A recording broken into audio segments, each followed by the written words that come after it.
Hello, water signs. Let's see what the upcoming weekend has in store for you. And it could be about pretty much anything. Love, finances, friendship, trips, whatever comes up. We'll have 4 separate spreads. The first spread is for all of you. It's like a bonus. And then we'll have a separate spread for every water sign individually. Timestamps should be in the description box down below. Please like, share, and subscribe to support this channel.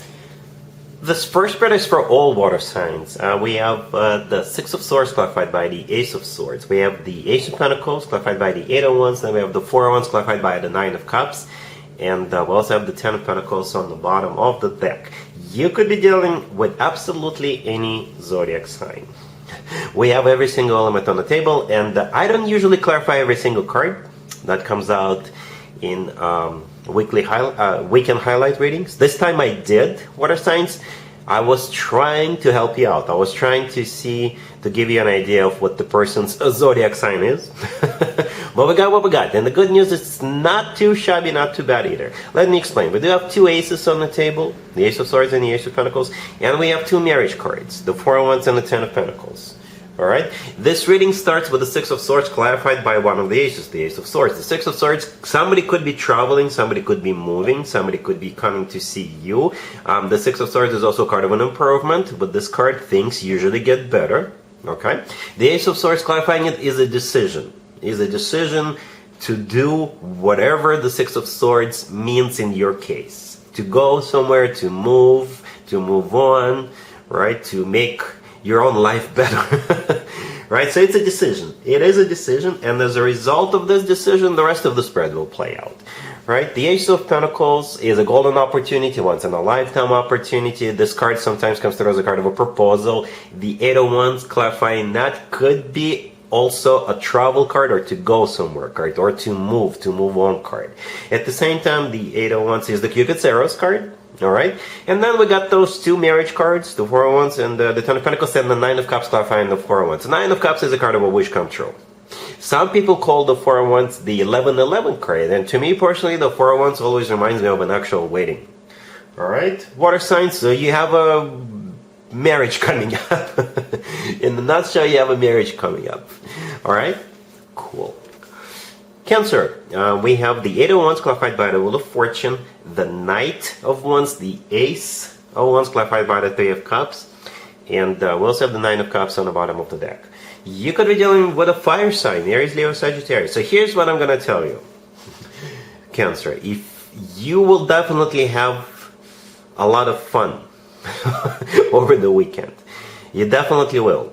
What I can not guarantee if this is going to last. I just don't see it in the cards. It may last at some point. Whatever you have going between you and this person, and we'll talk about the person in just a second, it could become something bigger, something more serious, something long-term, if you guys decide to do so. But I just can't see it in the cards right now. I'm just being honest with you. Again, you will definitely have a lot of fun. A lot of fun. Some of you could be going somewhere, or this person could be coming to see you. Alright? Yeah, because the Eight of Wands clarified by the Wheel of Fortune, both of those 2 cards could be interpreted as cards of literally going somewhere, right?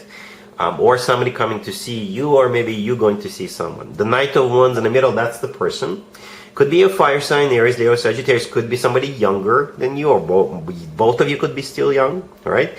But the thing about the Knight of Wands, what you need to know, it could be, it doesn't have to be, but the Knight of Wands could be a player, or somebody who is very inconsistent, somebody who is in and out of your life, somebody who just wants to have a little fun with you. Alright? And again, fun is definitely guaranteed here. The Ace of Wands clarified by the Three of Cups and the Nine of Cups on the bottom of the deck. This is where fun comes in. The Ace of Wands is the most passionate ace out of all 4 aces. The Three of Cups clarifying it. You could be going to some kind of an event, some kind of whatever that event is. Or this is the 2 of you having a lot of fun, having a blast. The Nine of Cups on the bottom of the deck, it could be interpreted as a card of a wish come true, but it's also a card of a satisfaction. Alright? Satisfaction, if you know what I mean. In some tarot decks in the Nine of Cups, people are standing around and socializing similar to the Three of Cups. Alright, so just, if you want to have fun, and you're like, I'm just going to have a little fun and see where it takes it, yeah, that's That's what you could do if you want to. Alright? Cool. Scorpio, we have the Ace of Swords, clarified by the Queen of Cups. We have the Seven of Pentacles, clarified by the Page of Cups. We have the King of Swords, clarified by the Eight of Wands, and we also have the Four of Wands on the bottom of the deck. You could be dealing with an air sign, Gemini, Libra, Aquarius. You know what? I really like that, Scorpio. I really do. I think it's a new beginning between you and this King of Swords. Alright? I wouldn't be surprised if this is somebody who is already in your life, you know, but to me it feels very, very fresh. Very, very fresh. Just off the press. Freshly squeezed juice. Okay, I'm out of analogies. Anyway, yeah, the King of Swords right next to the deck, that's the person.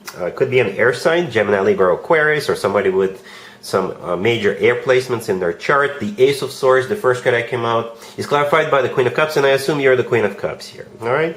And the Ace of Swords is all about clarity, it's all about new beginnings. The Ace of Swords is one of the yes words in the tarot deck. With the Ace of Swords, no, everybody is just being very honest, very straightforward, very transparent, right? The Seven of Pentacles clarified by the Page of Cups. The Seven of Pentacles is a card of waiting, and the Page of Cups clarifying it is a card of, I guess, asking you out on a date. Alright, so you could be talking to this person, or you could meet this person, and then they will ask you out on a date, and the date maybe is like a day or two away from when they originally asked you out on that date. Right, and on the date you will go. Because the King of Swords is clarified by the Eight of Wands. The Eight of Wands is one of the fastest cards in the deck. It's a card of communication. The two of you could go somewhere. Or if you two are at a distance from each other, they will come see you. Or the other way around. Or both of you could go somewhere and meet somewhere in the middle. The Eight of Wands is also the Cupid's Arrows card. And I really like that Four of Wands on the bottom of the deck. Ultimately, it is a commitment or marriage card. To me personally, the Four of Wands always reminds me of an actual wedding, right? And some people call the Four of Wands the 11-11 card. So yeah, this looks good. This looks very, very promising. Very, very promising. I like it. Alright? Cool. Pisces. We have the Knight of Pentacles, the Knight of Wands, the Two of Pentacles clarified by the High Priestess. And we have the Queen of Cups on the bottom of the deck. You could be dealing with an Earth sign, Taurus, Virgo, Capricorn, we also have Fire, Aries, Leo, Sagittarius. If you can read tarot, you probably already know what I'm going to tell you. You probably already know what this reading is about. Okay? If you cannot, here we go. If you can, I'll probably confirm what you already thought. The Queen of Cups on the bottom of the deck, that's obviously you. That's you 24/7. Okay? And you're going to be dealing with two people. Or you're definitely deciding between the Knight of Pentacles and the Knight of Wands. And those are the two people. If those two knights are not people, you're still deciding between those two. Those two could be two different offers. Okay, two different offers, whatever those offers are. The Knight of Pentacles, if these are people, then the Knight of Pentacles could be an Earth sign, Taurus, Virgo, Capricorn, or they may have a lot of Earth in their chart. And the Knight of Wands is most likely a fire sign, Aries, Leo, Sagittarius, or somebody with plenty of fire in their chart. Both of them could be young, or younger, alright? The Two of Pentacles, clarified by the High Priestess, so this is also where you come in, Pisces, deciding between those two. That's what the Two of Pentacles says. You're going to be deciding. I'm not going to go deep into details because the High Priestess, clarifying it, is a card of intuition, and that's what the universe is suggesting you do. Rely on your intuition. By the way, the High Priestess is also a card of a secret. Okay, and again, I'm not going to go into that. But yeah, it's a very straightforward reading for me to interpret, but you may have a bit of a problem deciding between those two. Yeah, based on just rely on your intuition, whatever your intuition tells you, Pisces, and that's how it's going to be. And if you're celebrating your birthday over the weekend, happy birthday. All right, cool.